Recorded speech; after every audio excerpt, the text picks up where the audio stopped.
Hello, hello. Hopefully. Hello, everyone. I'm apologizing ahead of time. One, I hope y'all can't hear the TV because my kid is blasting YouTube in the other room. And two, I have a cold. So if I have to mute on demand, I apologize because I've been coughing all day. So, always happens every time it changes season. It's just how it is. But I could not go live about this case. I was really deep into the Sebastian Rogers case for the past few weeks. I've been like totally hooked on that, just literally following that so closely. And I should have went live about that, but now it's just getting so crazy. I was like, you know what? I am going to go ahead and talk about this case, which I just started following the other day. And I was blown away just how insane this whole case is. It's just absolutely insane. There is all kinds of moving parts, and I am going to share them with you. So, first off, the two women that are missing. One's name is Veronica Butler. Let me pull up a picture so you guys can see. Let me know if you guys can hear that, like, that loud TV in the background, because I will go turn it off. Well, as soon as my kid falls asleep, I will. Okay.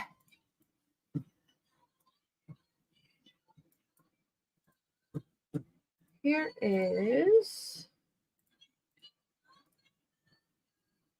the two women who are missing. Veronica Butler, she's on the left. She's 27. Hey, Randy man, how are you? Yeah, I've been good, Mark. I've just been taking on so many more responsibilities lately that it's really been hard for me to get on here. I started working a full-time job, but it's kind of like a 2-in-1 job. I'm doing project managing and marketing for my aunt's company, and it just sucks the life out of me. And then when I get home, I don't get home till like 5 o'clock at night, and then I gotta help my kid with homework and make dinner. Then by the time I finally sit down, it's like so late. And I finally had a night where I was like, let me get on here because I miss talking to everybody, and I really want to talk about this case. And I hopefully can get on this weekend too. So, and on the weekends, my stepdaughter and my son are here every other weekend, and they just are in I guess the only way to put it is like perpetual scream mode, just like 24/7. They scream talk, and I just don't know. Hey, Jen, thank you. Jen is so sweet. I sent Jen all this stuff, so I know she's been down a rabbit hole too. But yeah, I'm gonna try and get on as much as I can. It's just been tough. It's been tough, but I'm trying. Okay, so Veronica Butler on the left. She was on her way to go meet her kid's grandmother. Okay, good night. Sorry. Hi, Annalise. So, she was on her way for a custody exchange. She was going to meet the paternal grandmother. She has two children with, I'm just going to share his first name. His name is Wrangler. And his mother actually has primary custody of their kids, which I will explain later how that came to be. And she was on her way to go pick up her kids. It was her daughter's birthday party that day. And Jillian Kelley just happened to be like a tag along. Basically, Jillian Kelley was a volunteer for the courts to be like a custody supervisor. So when people have supervised visits with their kids, they have like a sheet where people volunteer to supervise visits, and she happened to go to the same church that Veronica was part of, and she was the supervisor for this supervised visit. So she was really tagging along. They weren't great friends, they were more so like acquaintances. So they were on their way. I think it was about a 4-hour drive from where they were. They were going to meet up. The place for the custody exchange is this place called Four Corners. I think there's a business on the one corner called Four Corners, and they would meet at this abandoned gas station. Well, previously, Veronica would bring somebody from the sheriff's office along to be there for custody exchanges because of her claiming, she experienced some DV issues with her ex. Well, the sheriff's office told her that she wouldn't need them anymore after so many times, and they would no longer accompany her. So these two, they never made it to the custody drop-off area, and they go missing. So nobody knows where they are. They never show up to the area. I believe Veronica's fiance tracked her phone, and somebody happened to drive by and see Veronica's vehicle abandoned on this very desolate highway. And when I say desolate, I mean it doesn't get more desolate than this. Have you guys ever seen the movie Seven? When Kevin Spacey makes Brad Pitt come meet him in the middle of like nowhere to give him the package. Like, what's in the box? If you know what I'm talking about. That is what this area looks like. I think there's a picture. Let me see if I can find it. It's pretty much, there's like nothing but like dirt and some telly poles. It really is desolate. Highway, where? I'm Googling it real quick so I can show you guys. It's actually in the background of my thumbnail.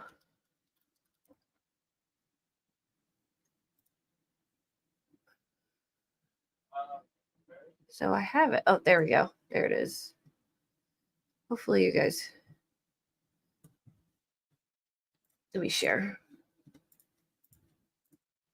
That's what it looks like.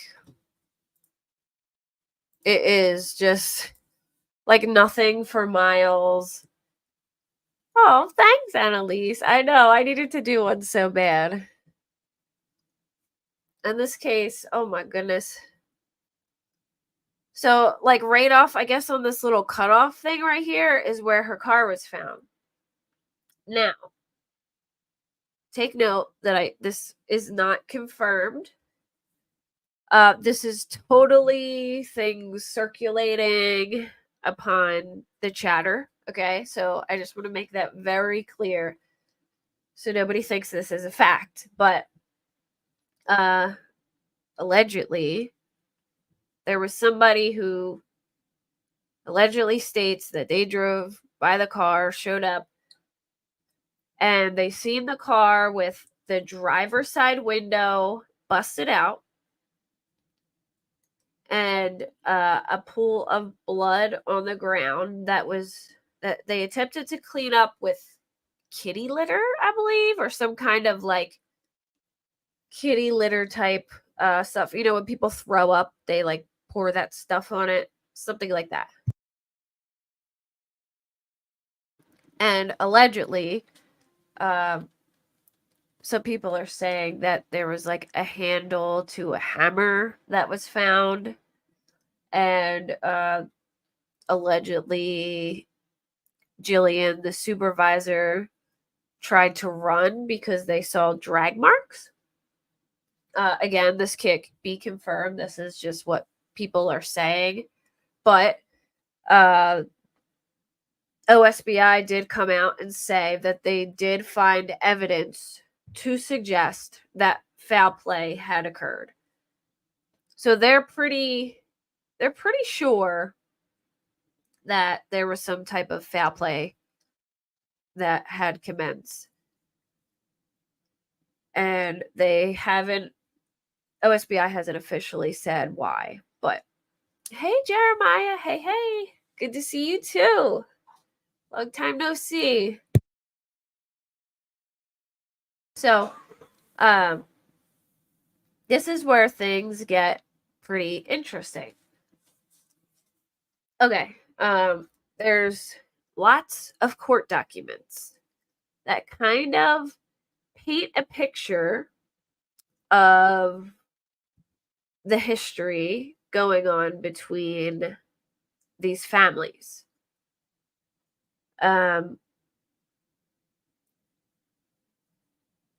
Let me get that for you, and I will read it to you guys.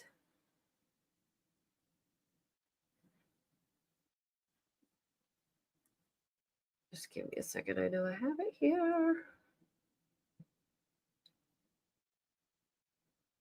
Oh, that's where they filed. Hold on.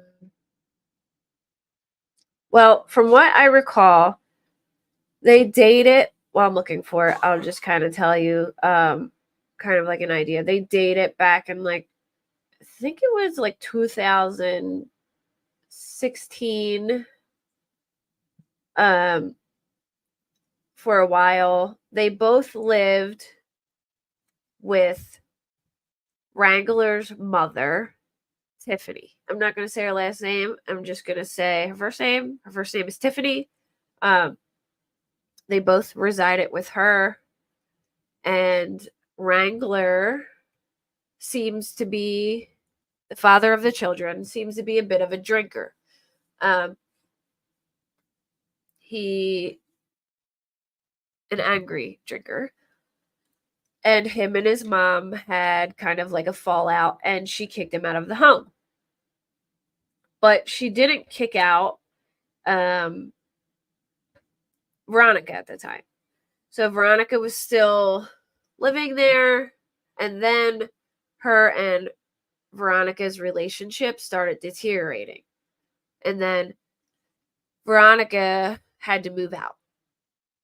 After Veronica had to move out, she had moved to several different places. Had, I guess, got a couple different jobs, lived in a couple different areas.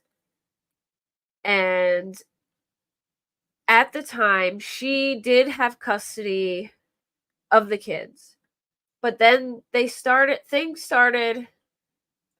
changing because the father had filed a petition basically saying that she was moving a lot.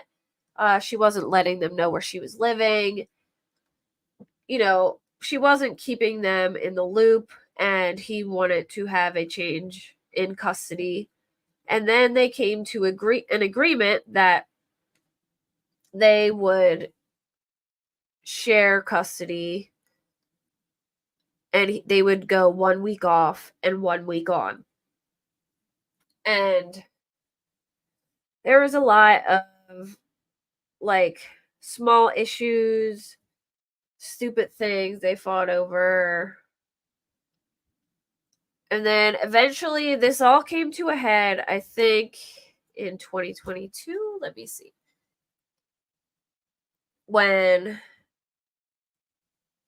Okay, so Veronica's brother, I won't say his name, and I can't confirm this, but I have heard that he is a minor and possibly special needs.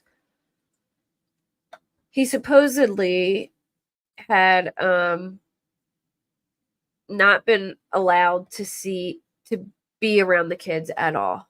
There was an order, a custody order, an agreement between the two parties that he was not to be allowed around the children. So Veronica's brother.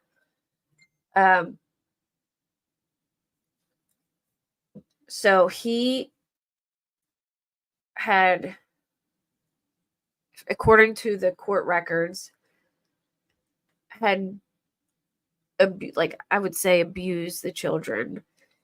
I don't know if it was intentional due to like his, if that is the case, if he has special needs. But there was an order made where he was not allowed to be around the children. And at some point, Veronica violates this order and she gets caught letting him see the children, which changes the whole custody order. And the custody goes to grandma. And custody goes to grandma because at this point, the dad is a bad alcoholic and on drugs. He was in and out. A couple DV situations. He got a new wife. He got arrested for abusing his new wife while she was pregnant. All kinds of bad things. So custody, grandma intervenes and she gets custody. And because Veronica violated the no contact order, she now has to have supervised visits with her children. Now, there is a regular person that attends these visits that grandma pays for. If that person cannot be present, I believe it's every Saturday, there is a list of people that Veronica could choose from to be the supervisor for these days where she would see her kids. Well, it just so happened that on this particular weekend, I guess that either that woman wasn't available. I've also been hearing, but this could totally be a rumor, that grandma had told her not to worry about it. If so, that's a big red flag because it would show that there was planning to this, but I don't exactly know if that's true or not. So, in a nutshell, this Jillian, she's on the court appointed list. She ends up being the person going with her and becomes literally collateral damage in the situation. And here's the kicker. So a lot of people are immediately like, oh my goodness, it's the father of the children, right? Because he has previous TV issues.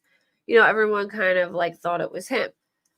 Well, he just got out of jail, I think 14 days or like 17 days ago or something like that. And when he got out of jail, they made him start a rehab program on March 22nd. Here it is. I hereby request the court to order my release on this personal recognizance. I have been advised that, it's cut off. Hold on. In consideration of such release, I hereby appear in person in said court within 72 hours of release or departure for any reason from. I hereby agree to appear in person in said court within 72 hours of release or departure for any reason from inpatient treatment at the Salvation Army in Oklahoma and to start on the 22nd day of March at 8:00 a.m. So he was in rehab at this time, court-ordered rehab.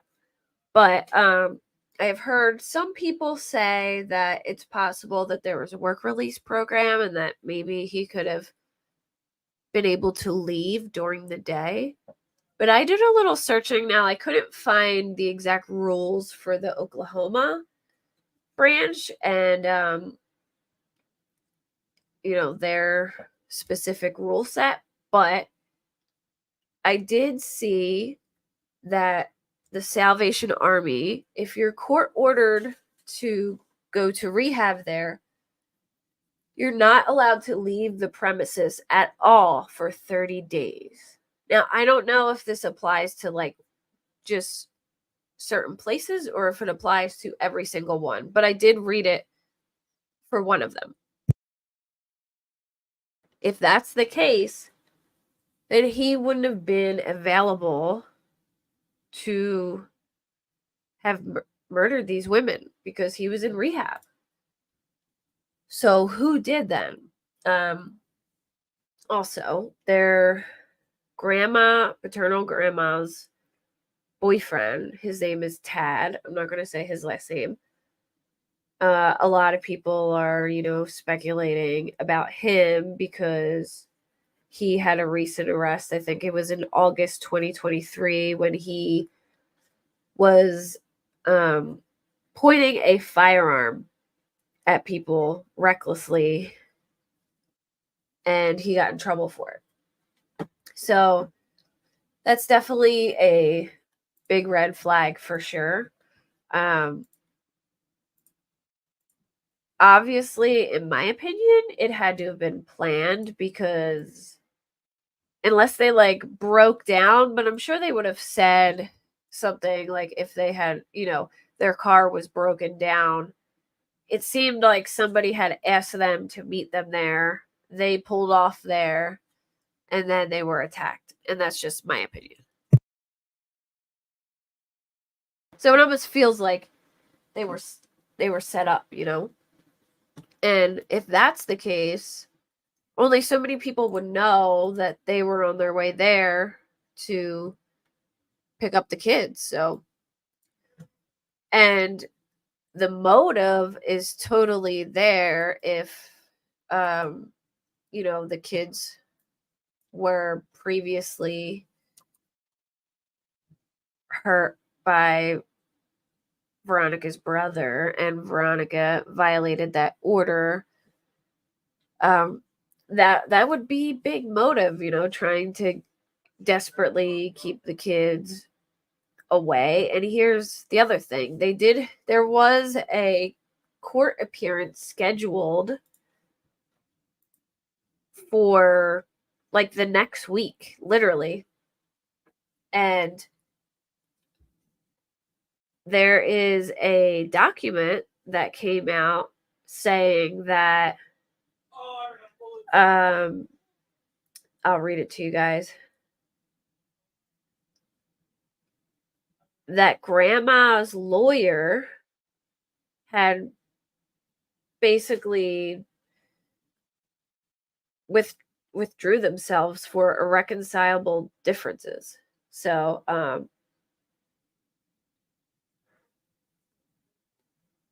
I have his mugshot too. Let me send that to myself so I can show you guys.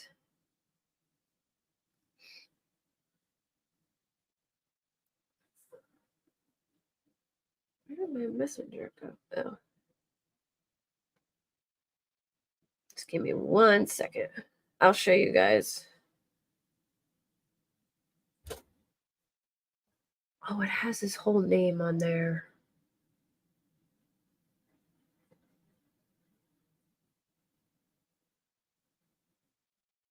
Maybe I can't show that.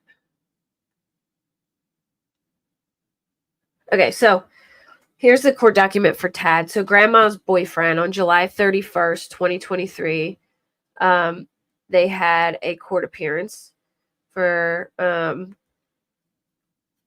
grandma's boyfriend, and he was charged with a felony, feloniously pointing a firearm. And I believe they were dropped, so I'm assuming whoever pressed charges on him dropped the charges. So I'm kind of curious who exactly pressed charges on him.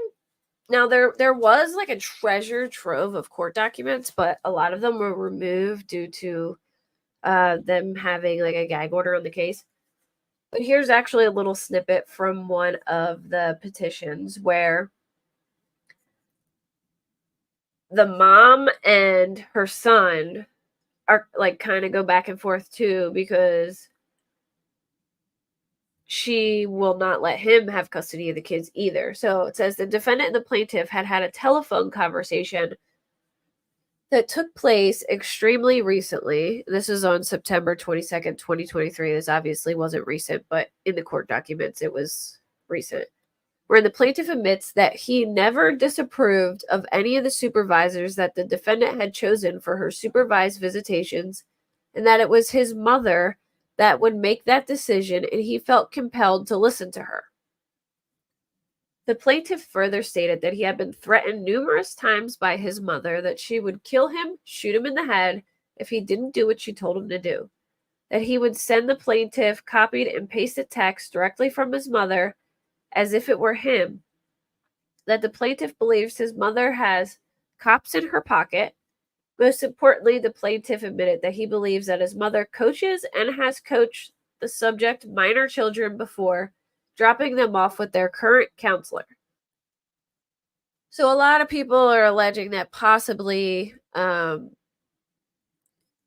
she could have been coaching them and that didn't really happen, but it does seem like they have some pretty, like they go to therapy and all that, so they have some pretty big evidence that, this stuff had happened.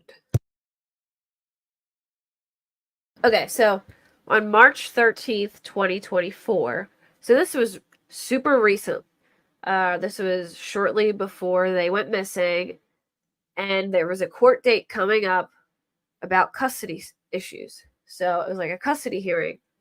So this could be a possibility that there was a bit of a panic that she was going to lose the kids because her attorney had withdrew his counsel. So it says on March 13th, 2024, plaintiff Wrangler versus Veronica Claire Butler, and then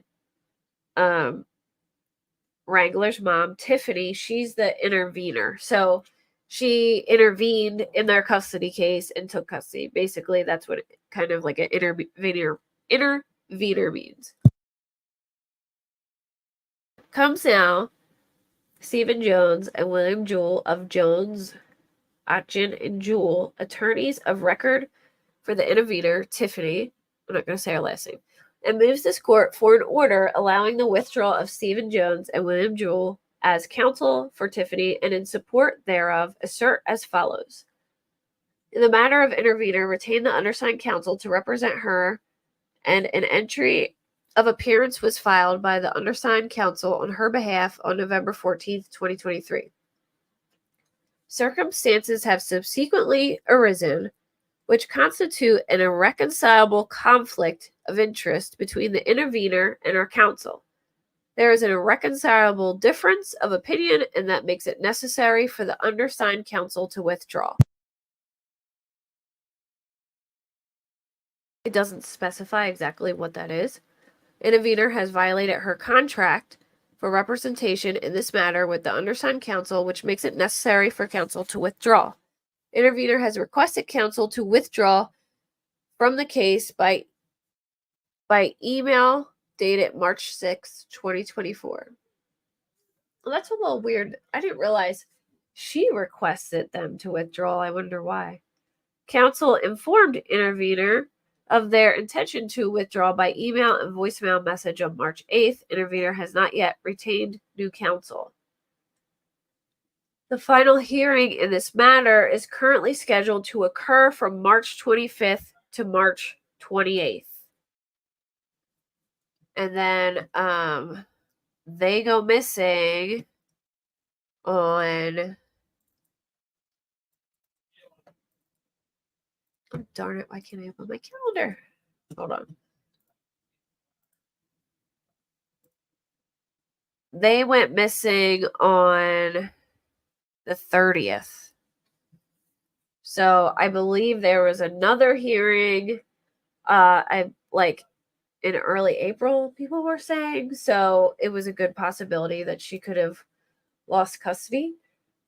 So people are wondering if, it was some desperate attempt, I guess you could say. But I've also seen people who know the grandma saying that she's actually a very good person and that she really cares about the kids and she takes good care of them.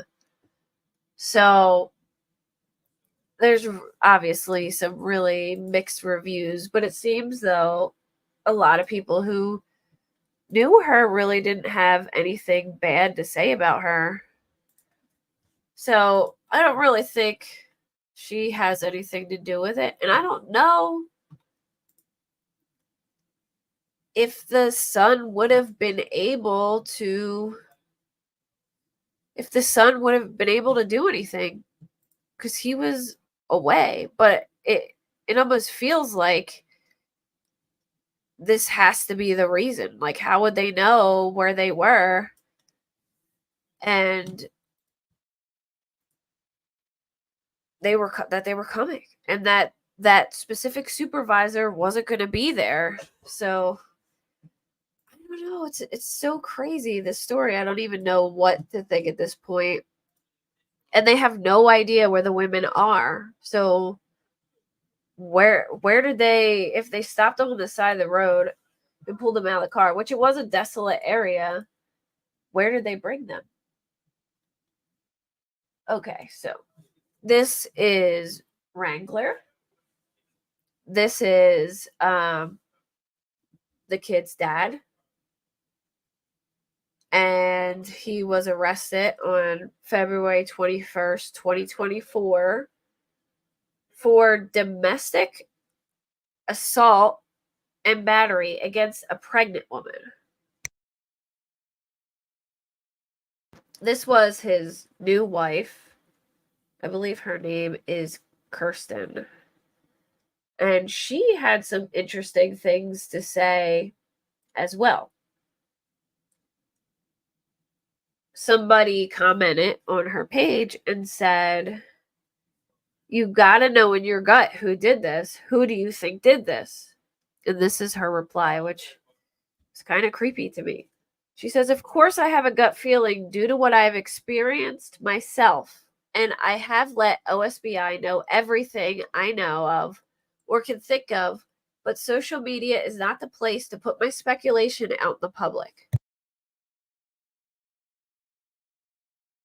I am helping with the investigation as much as I can while keeping my family, especially my children, safe.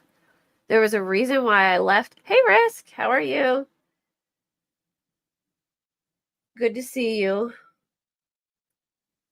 She said, "I am helping with the investigation as much as I can while keeping my family, especially my children, safe. There was a reason why I left Oklahoma, but that isn't for anyone's concern on the internet. Please remember the families are reading everything." She said, "It's a scary thing that is going on, and to know Veronica very well and to know from her what she has gone through since 2015 and then to experience it myself, I had to leave, but I am doing everything in my power to help and get them home because they didn't deserve any of this."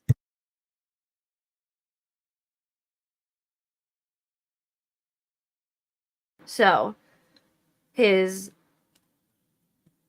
yeah, no way aliens. I mean, it does look where the car was found. It looks like an area where aliens would totally drop down. It was just like a desolate highway. But there's just so much motive here that it's hard to ignore. I would be super shocked if this ends up being some random attack. Like, it would blow my mind because there's just too much here, you know?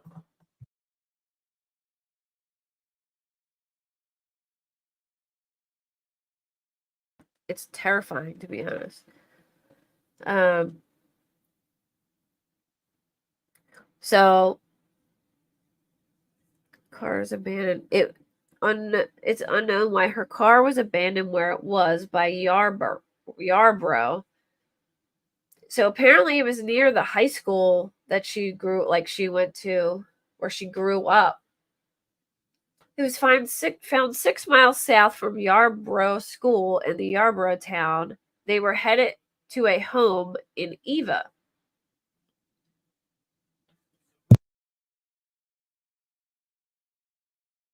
I almost feel like somebody lured them there. They were like, hey, meet us here, you know. I'm really curious if the Salvation Army in Oklahoma lets people leave. So here's an article. A source close to Butler told ABC7 that the missing mom was supposed to pick up her 6-year-old daughter and 8-year-old son in Eva, Oklahoma to celebrate her daughter's birthday. Jillian Kelley traveled with her from Elkhart, Kansas on what was supposed to be a 16-mile trip, but the trip appeared to end 3 miles short of their destination. It's really hard to deal with knowing that someone I've been in contact with since I was 16 years old is missing. It's been really difficult. Court documents show that Butler, the father of her children, as well as his family, were involved in a bitter custody dispute over the children. Yes, he is. But here's the thing, Risk. He was court ordered to go to rehab at the Salvation Army in Oklahoma on March 22nd.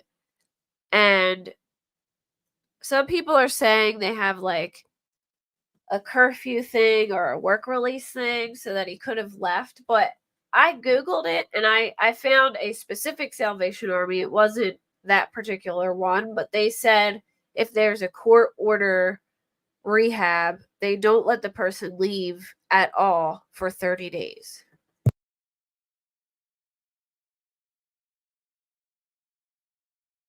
Now, I don't know if that applies to every Salvation Army rehab or just that particular one, or if they have different rules. But here's another thing, though. Grandma's boyfriend. In 2023, he got a felony charge for pointing a gun at somebody. So, same thing with that guy. Now, I can't say if he's involved or not, but he's definitely somebody that people keep bringing up.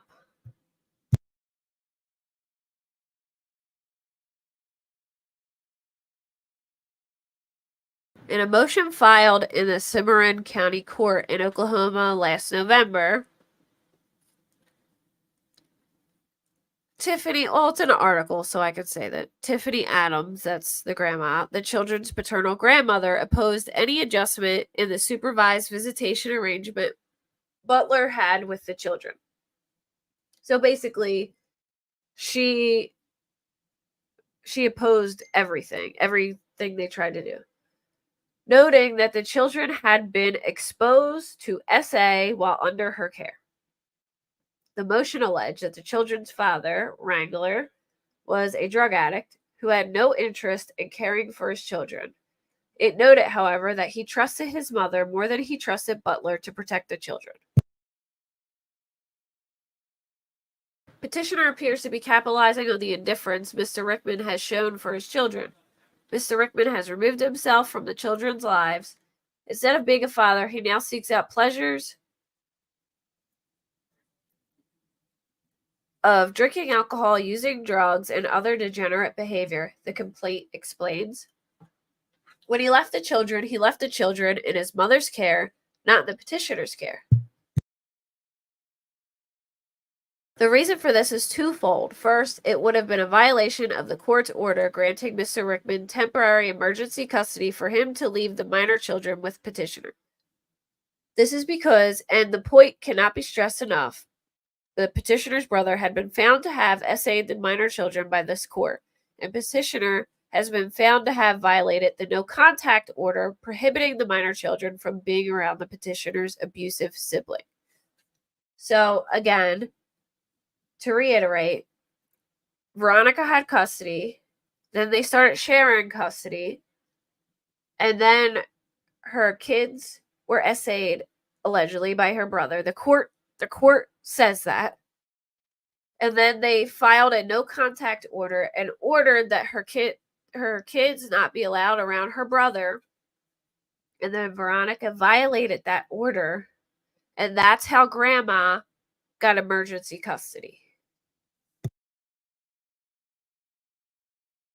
Well, I believe Wrangler got emergency custody, and then his mother intervened, and then she took emergency custody. And that's why she was having supervised visits every Saturday, and that's why Jillian Kelley was with her, because she was the supervisor. So this innocent woman was likely murdered as well for being there to do the supervised visit. Oh yeah, risk. It's crazy. And it's like probably it's motive. I mean, there's no way you can ignore this, you know. If they really believe that happened to the children, there might be some desperation there to keep them from being around the brother.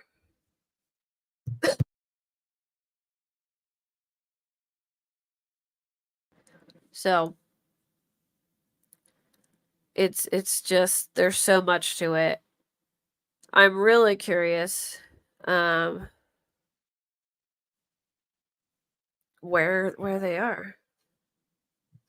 And then so basically in the order for Wrangler to go to the Salvation Army, they said he shall start on the 22nd day of March 2024 at 8:00 a.m.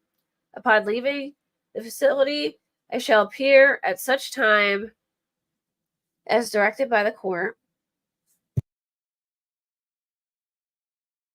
In further consideration of such release, I hereby agree and understand special conditions apply to the issuance of this personal recognizance bond as follows.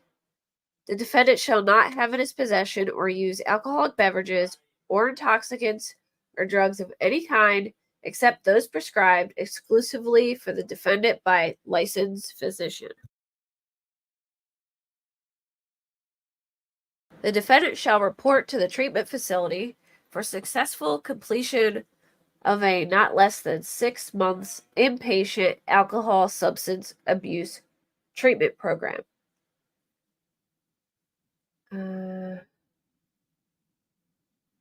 They shall direct the facility to provide reports to this court each 30 days concerning the defendant's treatment. So he'll be there for 6 months. And it says, like I said, on the one thing, if you're court ordered, you can't just leave the rehab for 30 days, at least in the one that I found. So, did he ever make it to rehab? Like, I really am curious.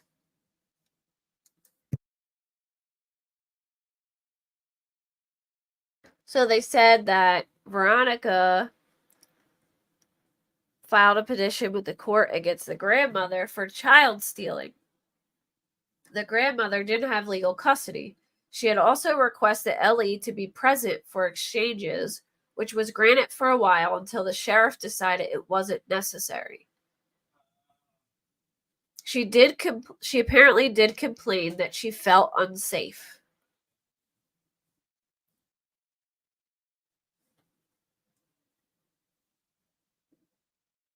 Let's see.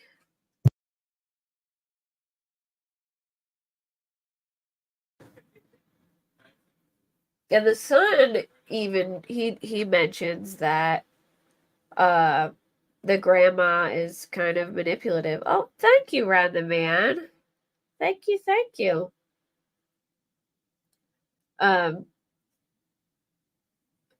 He said that he believes his mom is coaching the kids and all kinds of things about his mom. So I suppose that could be a thing too, but this is just it's out of control and nobody's talking. The family has been instructed by OSBI to keep completely quiet. They haven't said a word. It's been very tight-lipped. Like I said, the only thing that I have heard and that I absolutely cannot confirm is that somebody had found the car with the driver's side door busted in and blood next to the car, and that it appeared it had been cleaned up with kitty litter type, like a kitty litter type thing, and that there was allegedly a hammer handle there and drag marks. So they believe that Jillian had tried to run. But like I said, again, this is not confirmed by OSBI or anybody. It's just what somebody had said in one of the groups. So take it with a grain of salt. It is absolutely not confirmed. But what they did confirm is that when they found the car, there was very obvious signs that foul play had occurred. And the FBI has confirmed agents are assisting in the investigation. Let me see. What's this one? I'm trying to look at court documents for you to see. What day was this? So there's another court document. It looks like February 2024. And it's the lawyers versus Wrangler. And that he has neglected to pay the plaintiff pursuant to the terms of the contract, although plaintiff has made demand of the defendant and currently owes them $52,614 as of January 31st. So he owed the lawyers a lot of money and wasn't paying them.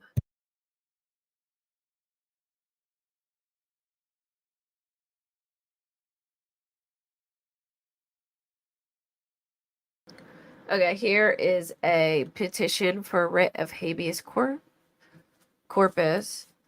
Any and all allegations. This was on November 8th, 2023.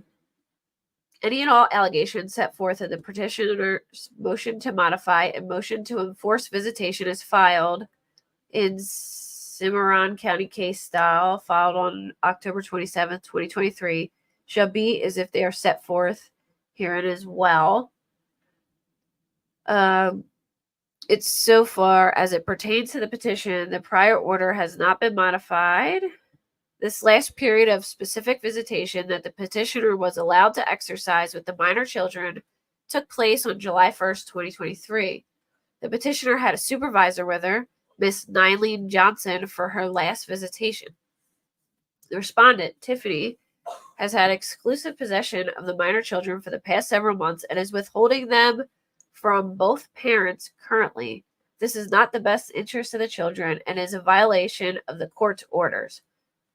So it sounds like Veronica filed a petition against Grandma saying that Grandma just had illegal possession of the children.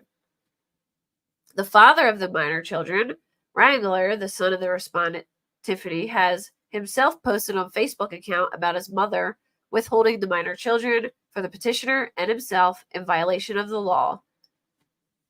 The respondent, Tiffany, has not to date filed any action for grandparental visitation rights, nor has she filed any action to procure guardianship of the minor children. As such, her possession of the minor children is in violation of this court's orders and the laws of the state of Oklahoma.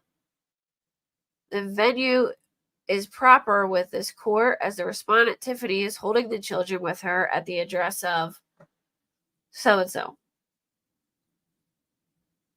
The respondent, Tiffany, is currently in violation of the Oklahoma criminal statute child stealing, which is a felony offense punishable by up to 10 years in prison. All elements of said crime are present by actions of the respondent. This court should enter its writ of habeas corpus to respondent Tiffany, demanding that she produce the minor children before the court. So, this was November 8th, 2023, and she still had them since then. So I wonder if they were going to have a court date about that. And that could have caused panic. At this point, I don't think she would have left.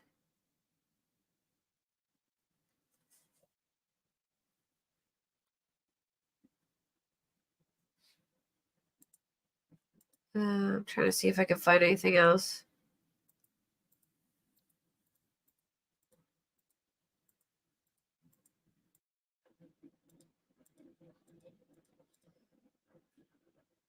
Oh my goodness. She's got a lot of speeding tickets. A firearm.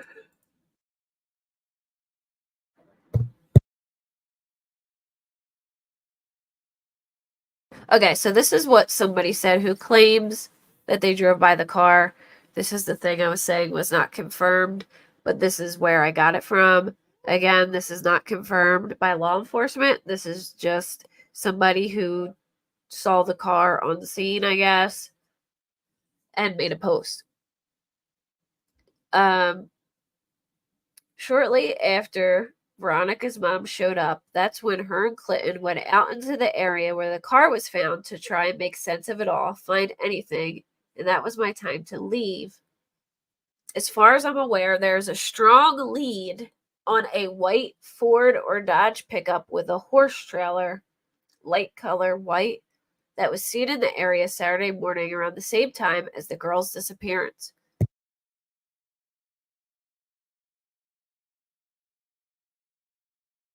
In these pictures from the location of the car, you can see the main highway, the Seaboard Pig Farm, of which I was informed that OSBI requested surveillance from that specific Seaboard location.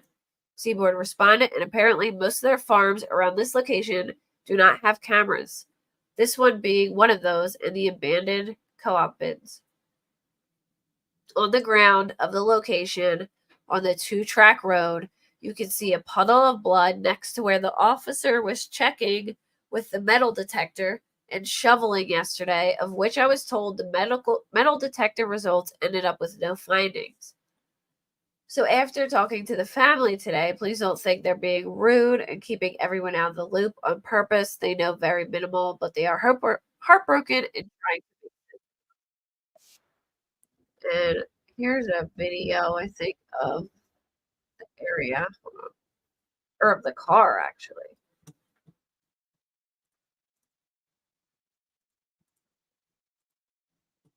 I don't think you'll hear audio, but you don't really need to. This is what the area, I believe that is that the car? Somebody said the window was busted out, but if that's the car,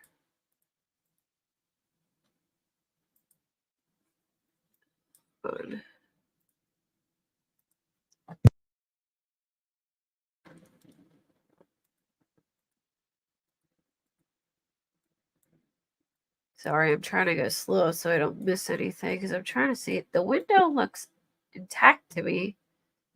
I don't know if that's her car or not.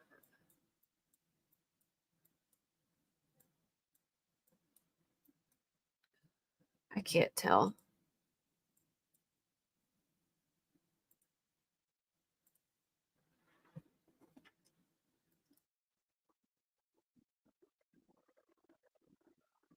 I don't know if that's like a police car. Are they pulled up in or what?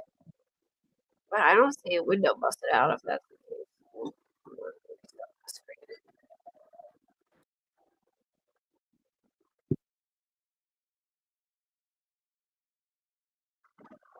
Oh, wait, here's another video.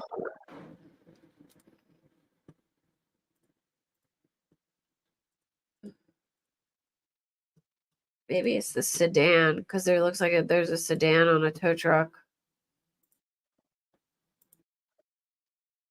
Oh, oh, is that it? That looks like the window's down there.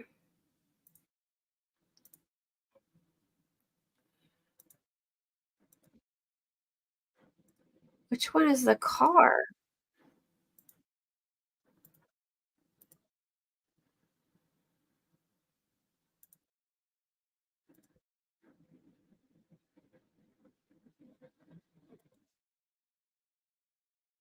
Can't tell.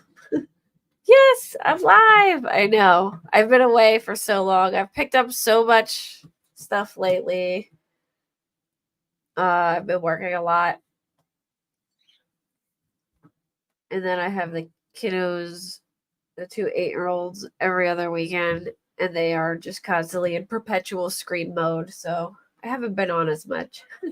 Have you filed this case at all now? This is crazy. I've been down like the longest rabbit hole of my life on this case.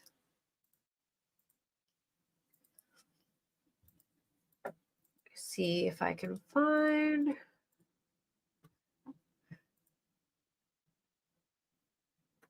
Oh, here's the. Okay, here we go. This is where they were supposed to meet. This is what Four Corners is, which looks like a total shady spot. Well, I will give you a rundown if you don't know, but these two women were on their way to go pick up Veronica Butler's kids for a supervised visit. The woman that was with her, Jillian Kelley, was the supervisor. She was in a bitter custody battle, and paternal grandma had the children. The reason why Veronica had supervised visits is because I think in 2022, her brother, which I cannot confirm that he's a minor, but I've heard that he may be a minor and that he's special needs, but I'm not 100% sure on that. I can't confirm it. Was it says in court documents that he had essayed the children, and then there was an order for protection, and he wasn't allowed around the children. Well, Veronica allowed her brother to be around the children, and therefore custody was taken from her and given to Wrangler, her ex, who is an alcoholic and a druggie and a violent one. He was arrested for beating his pregnant wife, all kinds of stuff. Well, he basically gave the kids to his mom, and his mom was meeting her every Saturday with a supervisor that the grandmom paid for. But conveniently, this weekend, that supervisor wasn't available. Some people said grandma told her she didn't need to be there, but I can't confirm that either. And this lady, Jillian Kelley, was on the appointed list of supervisors if the other woman couldn't make it. So she went with her. They were supposed to meet at this place right here, Four Corners, for a custody exchange. And they never. Sorry, hold on. To clear my throat. My allergies are killing me. And Dave has bronchitis, and I think he's giving it to me. But anyway, they were supposed to meet here. They never made it. They were about 3 miles away. Their car was found abandoned, and there was, according to OSBI, evidence of foul play. Now, I cannot confirm this either. This is totally just locals talking about it, so take it with a grain of salt. But people were alleging that the driver's side window was busted in, and that there was blood on the ground next to the car, and that it looked like it appeared to be cleaned up with like a kitty litter type thing, or when people throw up and they put that sand stuff on it.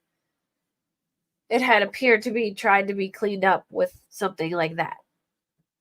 And allegedly they found like a hammer handle, and the police were looking through the bushes with a metal detector, maybe for the top part of it. I'm not sure. But here's the kicker. All signs point to, an abusive ex, the father of the children, but he was in rehab. Well, he was court ordered to go to rehab on March 22nd. So, did he ever make it to rehab? And if he made it to rehab, he wouldn't have been able to get out. So, who did this? And how would these people know where they were? And it sounds like it was a personal attack. So, who could be responsible? Well, a lot of people are suggesting maybe grandma's boyfriend. Grandma's boyfriend in 2023 got a charge for pointing a gun at somebody. So a lot of people were saying, speculating it could be him. I have no idea, but I will be shocked if it's not connected to this custody thing, because this is just like major motive, especially if they really believe that the kids were essayed. And allegedly they had a court hearing coming up in April, and people are saying that grandma could lose custody of the kids because Veronica filed a thing saying that she was stealing them because she never actually filed to get custody of them. Her son had custody. So, yeah. And then here is the dad.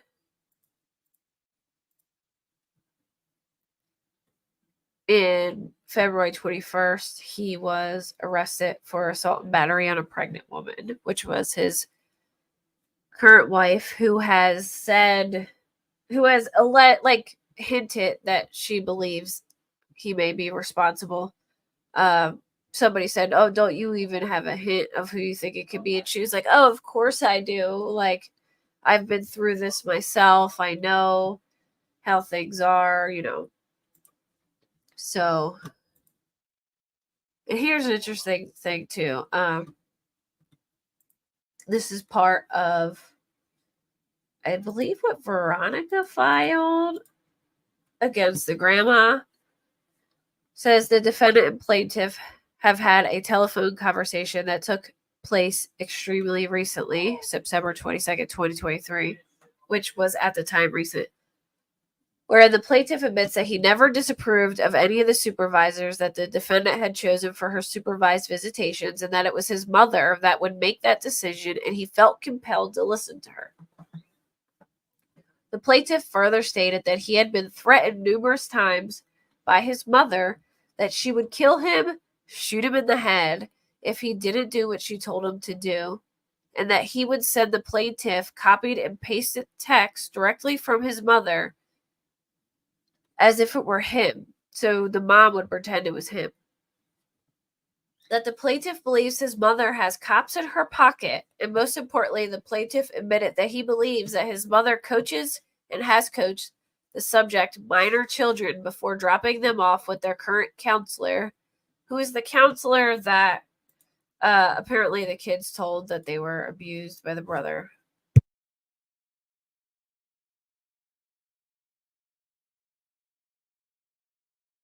So, yeah, it's crazy.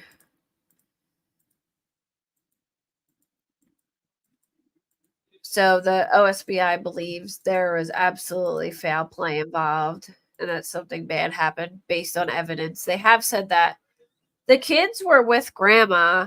I guess grandma's saying that she went to the drop-off place and they never showed up. Like, that's her story. The kids are with grandma, as far as I know, unless they took them from her. But I don't know if they would be able to at this point because unless they have some evidence against her, you know.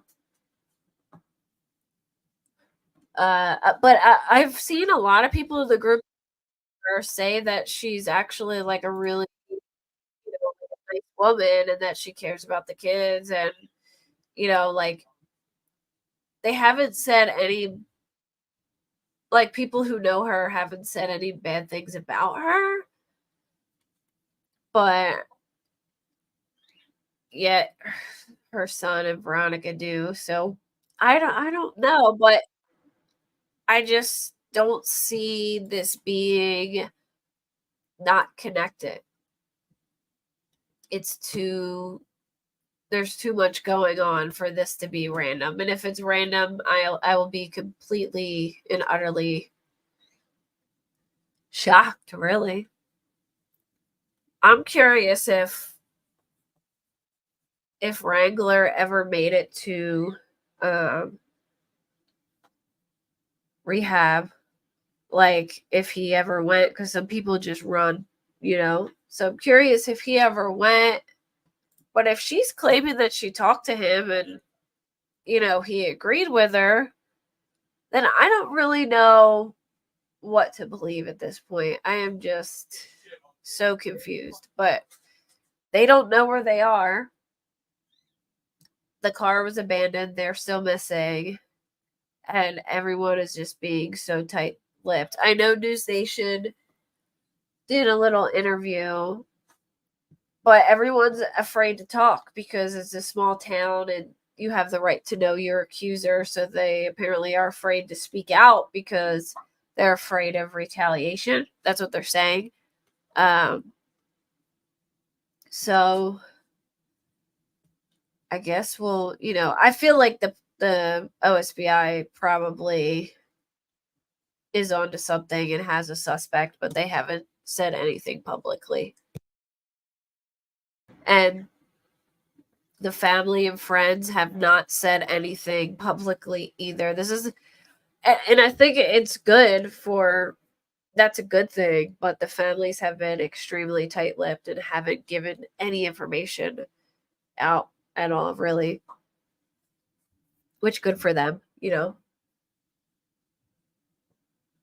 But anyway, I'm gonna hop off because I gotta put my bird to bed. I could hear chirping in the other room at me. I wish I could show you this video of her and my child. He was laying on the couch watching TV, and he had a fan blowing on him because it's really warm here right now. It's like 75.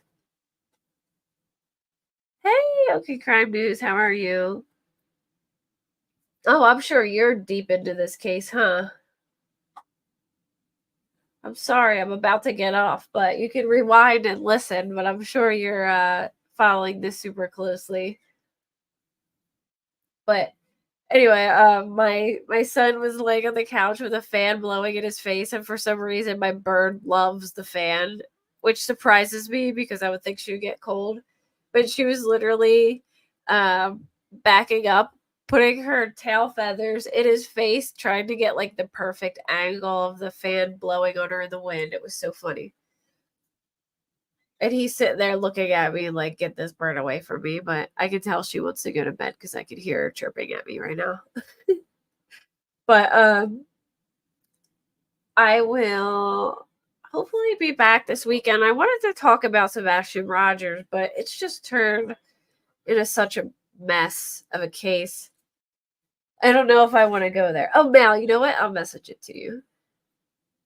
Well, yeah, I don't know if I even want to go there unless there's updates now because it's just turned into a huge mess, that case. It is an absolute shit show. Oh my goodness. It is such a mess, that case. I mean, like I feel awful, but there's just it's turned into like another circus and I can't stand covering cases when they get like that. So I would just stay away from it unless there's an update.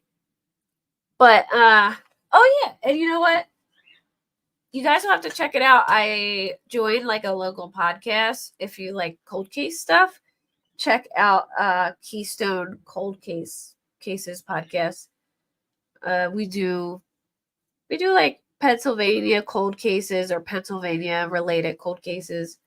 So it's pretty cool. And hopefully have a couple of other girls on my YouTube channel so they can get a feel for it, because we're gonna try and do a YouTube thing for it too. So I will share that with you when that time comes. But have a good night, everybody, and thank you for coming in, and I will talk to y'all later. Hopefully I come on this weekend and we can hang out.